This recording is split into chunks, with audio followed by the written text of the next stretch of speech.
to see yet again Parliament on fire.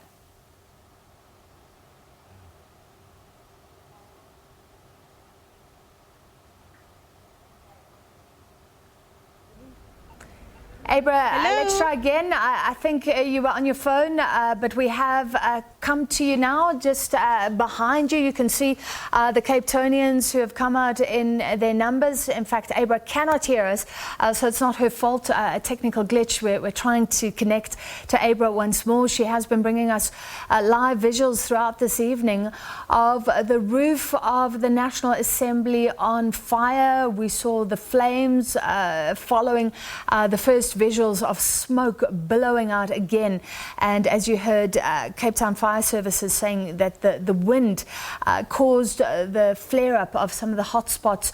They're talking about the void beneath the roof of the National Assembly. All right, earlier we chatted to Maloto Motapa, the spokesperson for Parliament. Parliament's presiding officers have expressed their distress in a statement. They say they continue to be encouraged, though, by the resilience, courage and bravery of the firefighters. And he was in conversation with Abra. Here is Maloto Motapa. It's a very distressing, devastating time for the rest of South Africa. And of course, I can think of the people of the Western Cape and Cape Town. And also I can imagine the feeling of journalists like yourself who have spent many years working here in Parliament. It cannot be easy to see such a prestigious institution, such a very historical building with a very rich heritage on the history of South Africa, but also occupying such a very crucial and important space in our constitutional democracy, going down in smoke like that. So the presiding officers are very distressed. They are devastated by what is happening. What is just happened now, the flare-up of this fire, it is a serious setback to the great efforts and the successes that brave and courageous, hard-working firefighters have put. The effort that they've put since yesterday. It's almost 2 days now of battling these flames, and they have not slept. They work throughout the night, they work throughout the day, and for this to happen now at a time when we had thought that we were almost having put everything out, it is quite devastating. So our hearts also goes out to them. We continue to be encouraged by the great efforts and sacrifice that they are putting through to put this fire to put the situation under control. Maloto, you're quite correct. This is very emotional for many of us. I met you here at Parliament 13 years ago, and in fact I was telling my colleagues in Joburg earlier on, your office is right up there. Tell me how that makes you feel. I mean, you've been here for ages, Maloto. Your office is right there. That's where you go and spend large portions of your time. Well, yeah, that's but we don't want to put our personal emotions to the situation, otherwise no one will do the work. But of course, it's quite distressing, it's very sad. It's a very emotional time to actually witness with your own eyes the office that you have spent about 5 years here, working here in Parliament, 5 years of the 15 years or 16 years that I've been here. It's not easy to see an institution of this nature going down like this. Well, the Minister of Public Works and Infrastructure, Patricia de Lille, has had a lot of questions around this. You can see her there live with our reporter Abra Barbier at Parliament. Let's listen in. They've agreed that by 7:15 tonight, they will share some of the footage with the media so that we can send out a message to the public that we are in control and that we are doing whatever we can to contain this fire. So I'm just coming to tell you that together with the chairperson, we'll come back to you with footage of the fire at about 7:15, 7:20. But it's very sad what is happening here. Normally you do have these flare-ups after a fire has been extinguished, but we didn't expect it to be so bad. So we are trying our best, and again, the fire teams, the police, everybody on standby, and so we will keep you up to date for as long as possible into the night. Minister, I went home to go and have something to eat. I don't know about you guys. Minister, I didn't hear the first few seconds of what you said. I don't know if you mentioned the report. One of the questions I'm being asked is, will this flare-up affect when you guys will be getting that report, the initial preliminary report? Yes, most definitely. I just spoke to the engineers now. They were able to get some footage today, and then the fire flared up. So they've hardly done a lot today. But we are hoping that by tomorrow they'll be able to deploy their drones again to get more footage. But it will certainly impact on the Friday preliminary report that we were going to receive, because there's one day just gone. Yes. Yeah, but of course, between now and during the course of the night, the minister as well as the leadership of Parliament will be engaging with the firefighters, the leadership of the firefighters, to get an up-to-date information with regard to what could have caused the flare-up, what are the further areas that could have been affected and damaged by the fire, and just to get all the information with regard to also the status of the building. As the minister is saying, these engineers have arrived in Cape Town. Their work, of course, has been delayed, but not delayed by this flare-up. So we are confident that by tomorrow morning, or as and when that information becomes available, we will continue to brief you. Poloto, I know you have limited staff inside, but which of the from Parliament side, which staff do you guys have inside, and what are they doing to assist? Well, this is an expert, function. It's not something that, any other person can assist. Of course, all of us, we are looking helplessly, but we have got confidence. The presiding officers and the minister have expressed their confidence and the appreciation at the bravery and the courage that these firefighters are putting into, bringing the fire under control. And they are doing their best under very serious and also risky and dangerous, circumstances. And the leadership have been here, as you would have seen from the onset. They've been providing them with moral support, and that is the best that can be done at the moment. Yes, I must inform you that we were in a meeting with the 3 Deputy National Commissioners, Minister of Police, who gave us an update of what they are currently doing. The investigations are continuing, and they are looking at some of the footage that is available.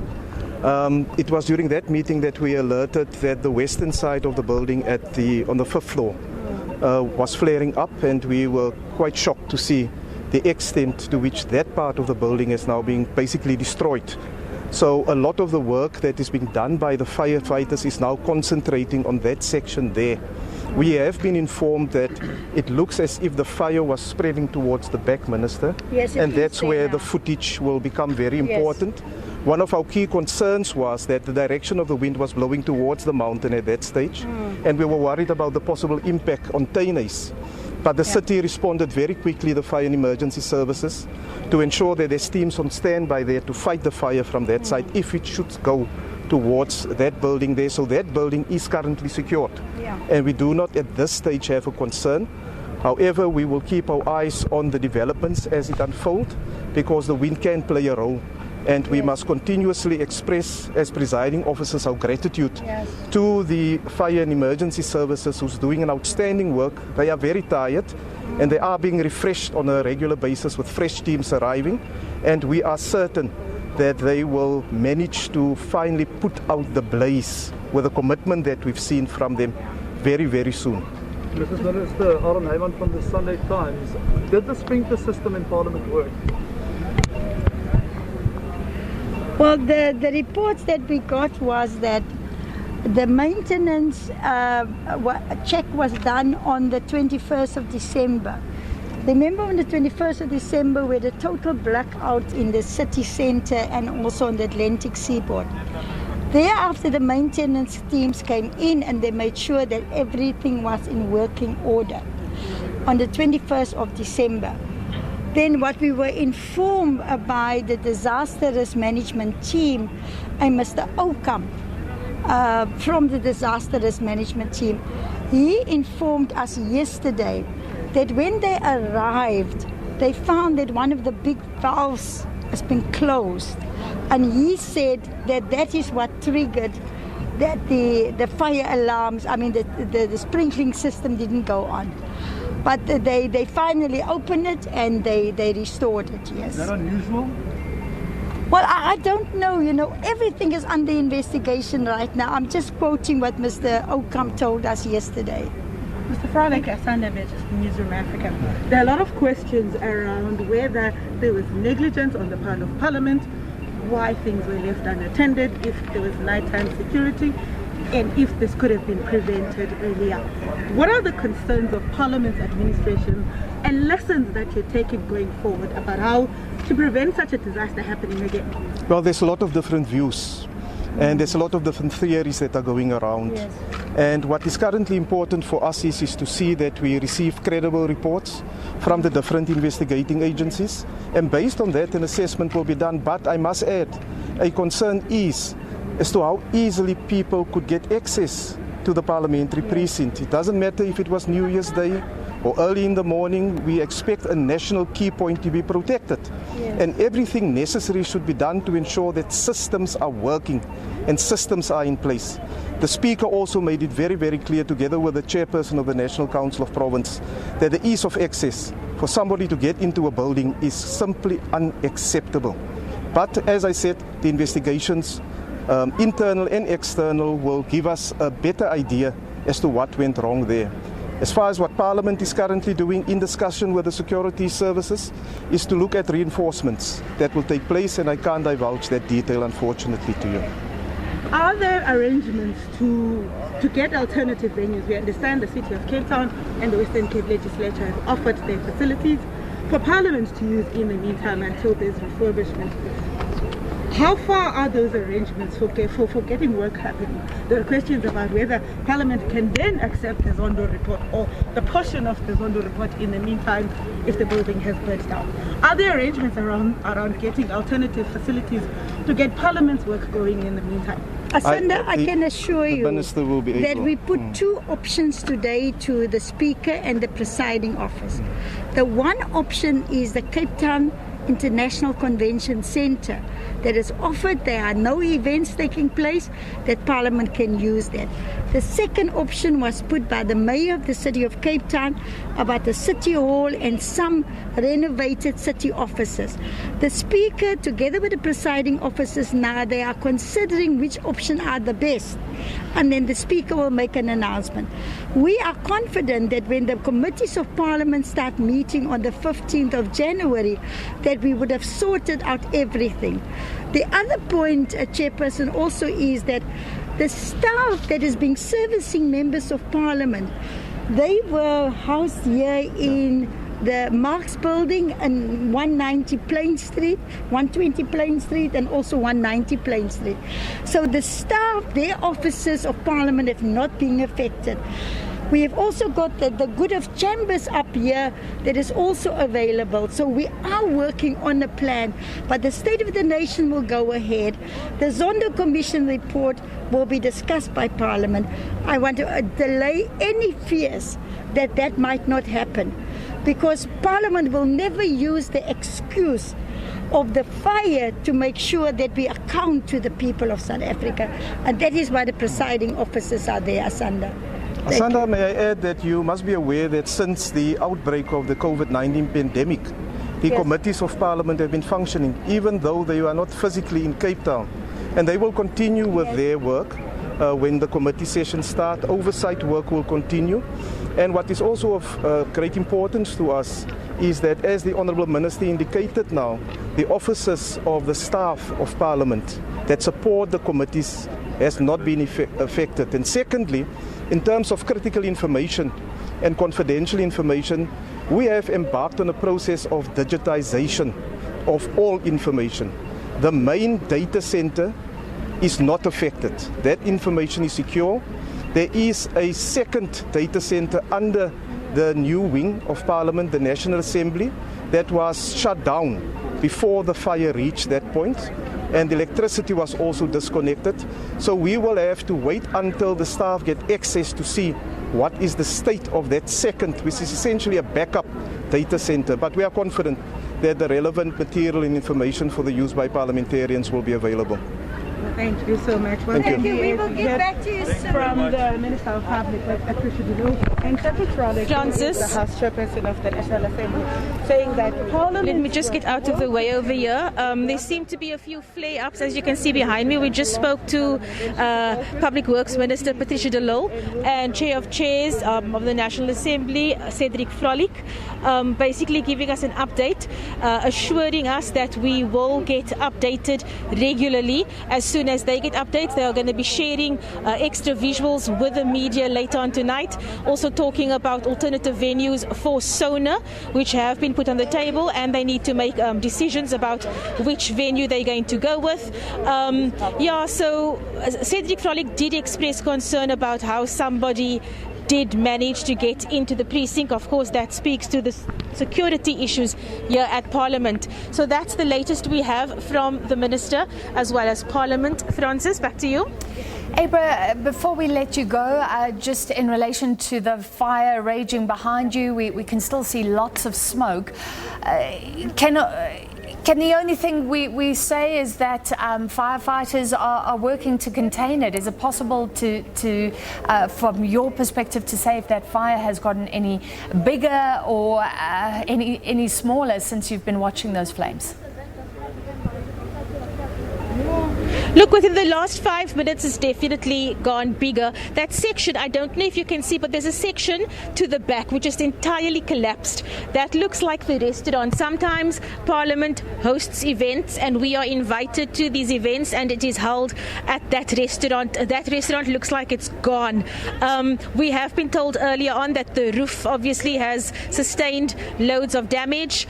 And as I'm standing here, the wind, I actually just told a colleague about 20 minutes ago, it feels like the wind is dying down, which of course is a blessing.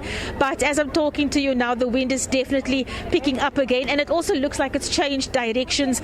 I think it was Cedric Frolic who earlier on mentioned the direction of the wind, but now it seems to be changing, and we don't know what impact. Well, we do know, we can see the impact. The embers they are flaring up again. So it's obviously, it looks like they're going to be for a couple of hours. The firefighters, they're in it for the long haul tonight, and it looks like quite a big task that they have ahead of them. Francis? Sure, very sad news that the wind is picking up again. Abra, then you showed us visuals earlier of Cape Townians who had come out in their numbers. You spoke to one prominent Cape Townian, former opposition leader, Musi Maimane. Are there people still on the streets, and what are they saying? Francis, let me just speak with my colleague. There are people who are willing to talk to us. I'm not sure if we can make our way across to them. Pam, can we walk over to the members? Pam, we're just going to have to pick up her camera. Just give us a second. We're going to make our way over to members of the public. To you from the parliamentary buildings, and all we can tell you is that fire has reignited. We were told by Cape Town Fire Services that was because there were hotspots. They had hoped that everything had been brought under control, but the wind picked up, and that can happen where those very hot areas can reignite. We heard from a professor in engineering and specifically looking at fire installations, saying that there could have even been areas that were hard to reach, where there was heat and maybe even flames that the firefighters didn't know about. And then it all began all over again, and it means those very exhausted firefighters have to get to work once more. Abra, standing by with Cape Townians, what are they telling you? Okay, I'm just going to turn around. I've got quite a few people behind me. I'm going to turn around and just speak to some of the residents. Not everybody is Cape Townian. Hi, first of all, where are you from? I am from Port Elizabeth. And how long have you been in? Are you on holiday, I assume? I stay here in Cape Town, but my family stays in Port Elizabeth. And how long have you been in Cape Town for? For over 10 years. Okay, so you have an attachment to the city, and obviously you understand the importance of this building behind me. What does it feel like watching this happening?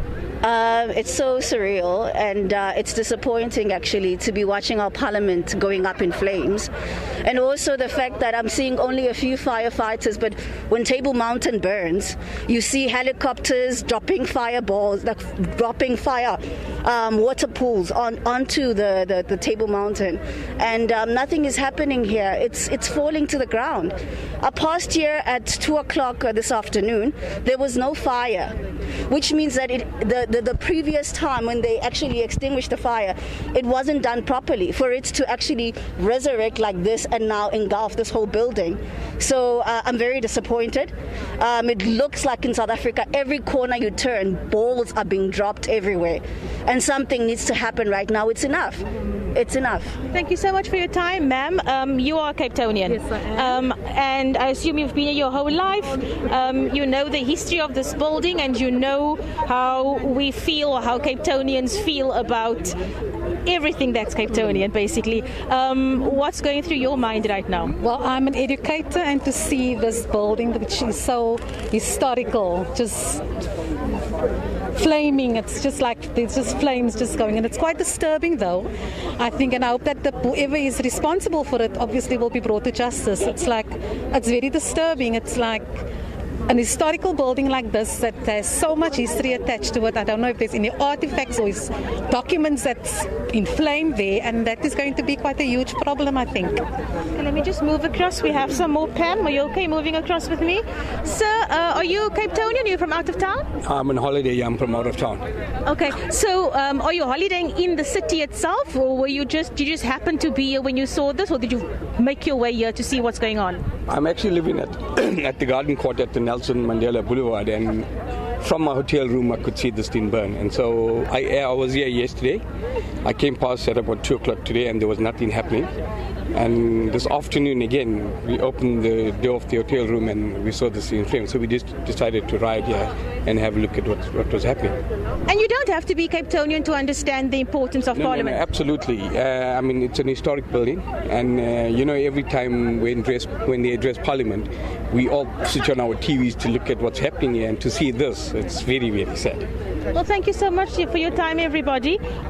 Francis, one of the things I actually wanted to mention earlier on is that not everybody is interested in parliamentary proceedings. It can be boring. It's not boring for me, but I don't think people actually realize how important it is to be invested in what happens in this building. Aside from the historical value, our lives basically are decided, how everything works in our lives, the laws that dictate how we are able to move, it is decided in those buildings. So all of that needs to be taken into consideration as well. Legislation, old apartheid legislation has been done away with, has been repealed. New legislation that came about in the democratic dispensation has been made in those buildings. So if you look at it from that point of view, and just the enormity of there's just so much that goes into just what one feels when you see what is happening at the moment. Let me just get Pam to turn around as well. A few more little flames. It looks like they've managed to get it under control compared to how it looked when I last referred to them. But yeah, Francis, we are still here. We're probably going to be here for a while. So that is the situation at the moment. Francis? All right, thank you very much. The latest from Abra Barbier.